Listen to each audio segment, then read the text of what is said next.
All right, Mario. Yeah, Mario, where'd you grow up? Where are you from originally? Boyle Heights from White Fence. Tell me about your family growing up. I got two sisters and two other brothers. And growing up, I was just more into the streets. I was always in the street.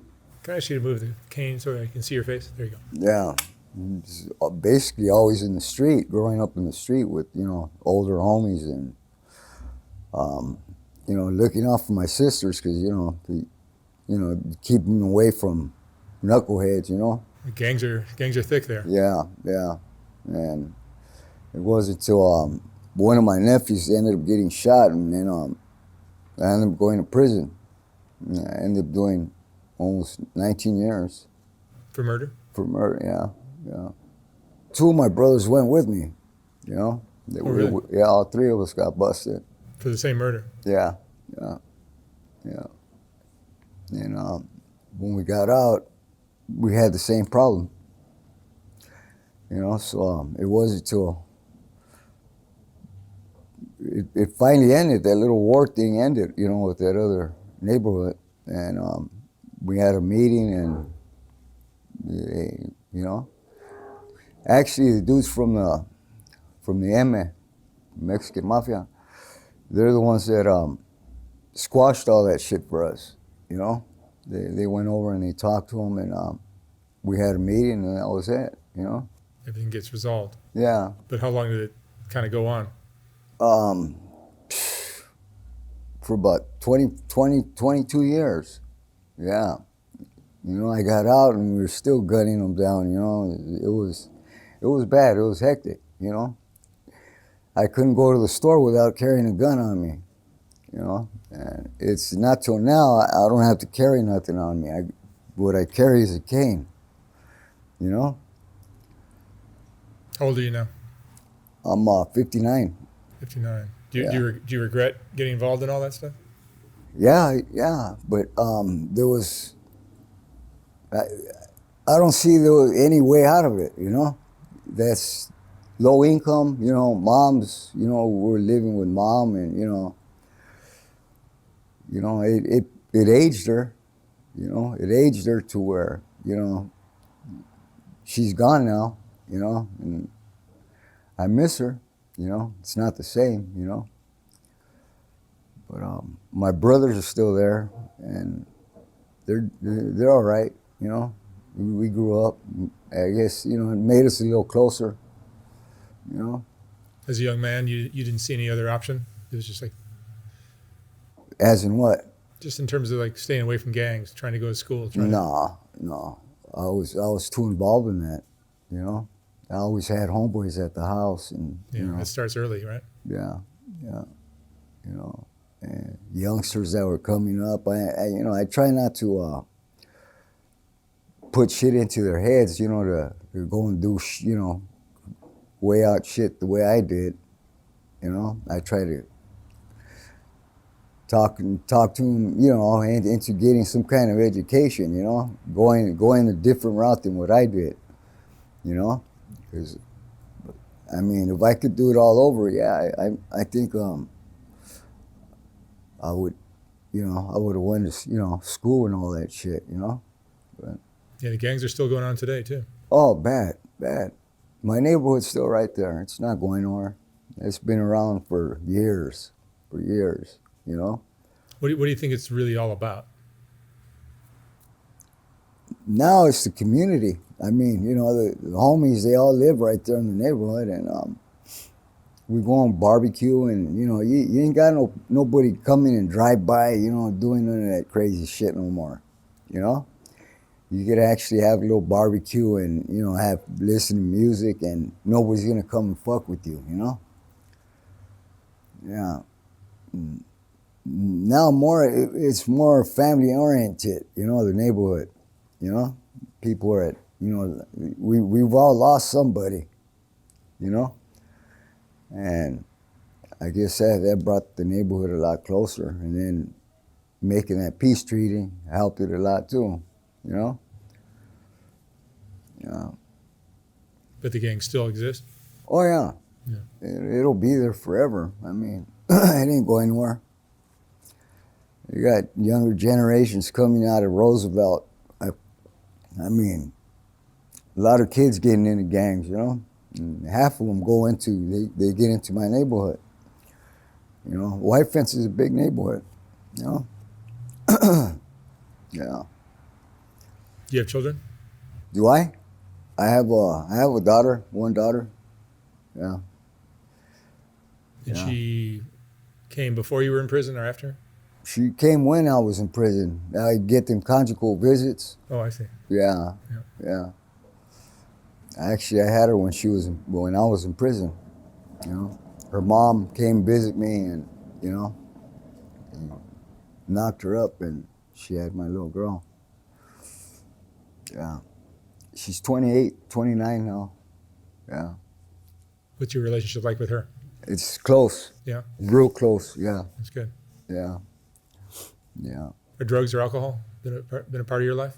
Yeah, I'm still messing around with a little bit of methamphetamine. That's about it. Yeah. But I do it once in a while. I don't do it every day, you know? What does it do for you? Why do you do it? Just to wake me up, you know, help me walk and shit, you know? Pips my, I don't feel the pain as much, you know? Tired of taking that medication that knocks me out all day and shit. What happened to your leg? I got shot, and the bullet's still in my ankle. And that shit, you know, they say it's gonna pop up by itself, but the shit isn't going anywhere. It's still in there, and that's what hurts my, you know, when I step on it, that's what hurts my leg. It's a 45 slug. It's a big one, you know, and I guess I'll be all right. I see dudes with one leg, and you know, in the building I live, there must be dudes with no legs, and they're still getting around, you know, and that motivates me a little more, you know. Keep out of a wheelchair. Yeah, you know, seeing all these guys in wheelchairs around here, I said, damn, they're still doing it. Shit, get your ass up and go, you know. What's your biggest fear now at this point in your life? It isn't dying.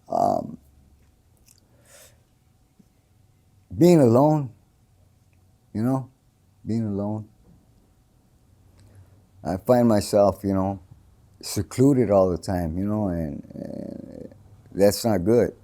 That's not good. I got plenty of that in prison, you know, and that feeling, I get that same feeling when I was in prison. I get it when I'm out here, and something's wrong there. You know, it shouldn't be like that. You spend so much time in prison. Did that You know? change you in any way? Yeah, yeah. In what way?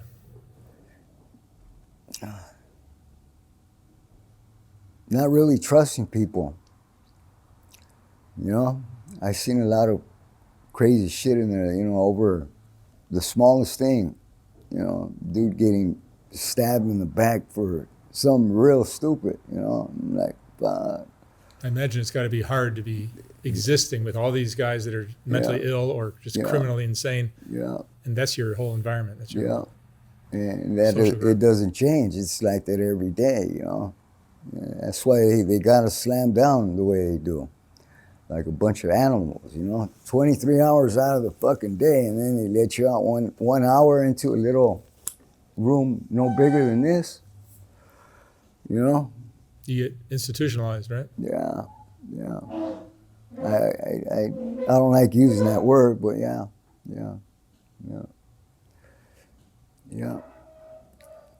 It sounds, you know, just institutionalized. You know, just that word, you know. But yeah, that's how I'm living my life, you know. Like, fuck, I'm still busted and shit, you know. And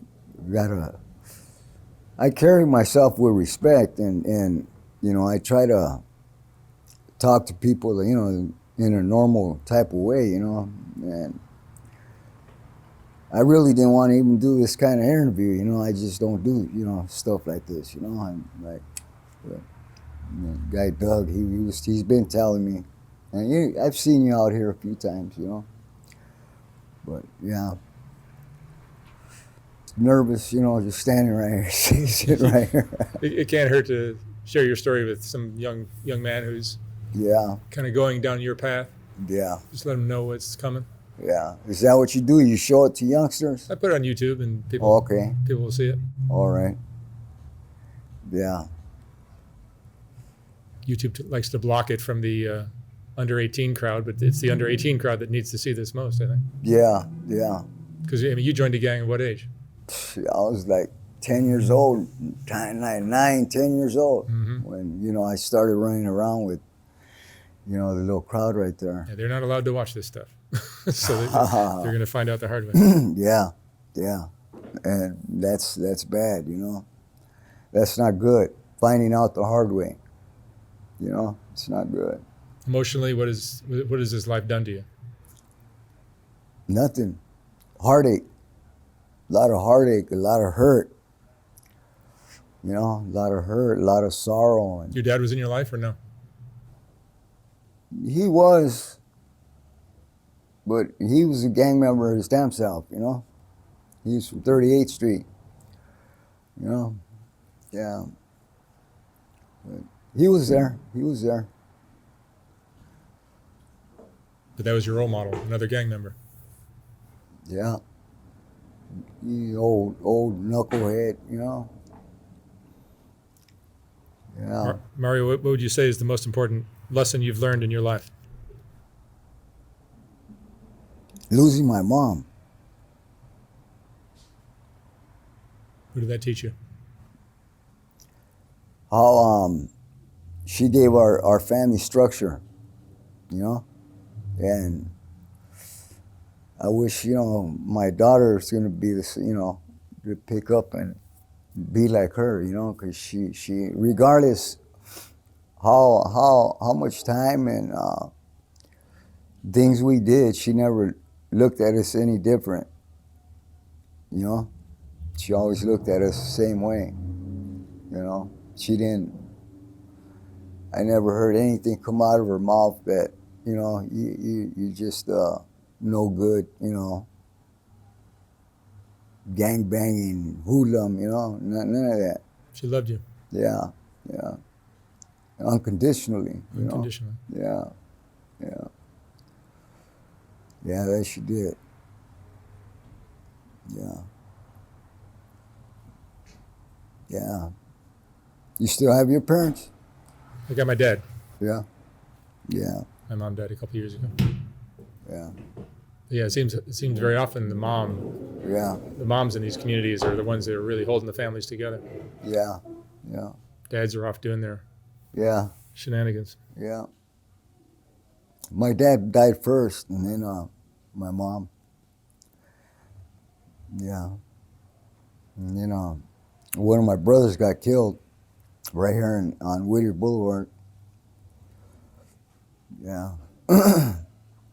After that, things like they started getting better, you know. Eventually, you learn some hard lessons. Yeah. They It weren't is. not even lessons. They're just tragedies, you know. I would say that could have been prevented, you know. Easily. Yeah. I tried talking to him, you know, my brother, hey, leave that shit alone now, man. And he wouldn't listen. And they got him. You know. But I could honestly say them dudes that did that, they're the same way, you know. They went with him, you know. Yeah. All right, Mario. Thank you so much for sharing your story. Yeah, no problem. No problem. Wish you lots of luck from here on out.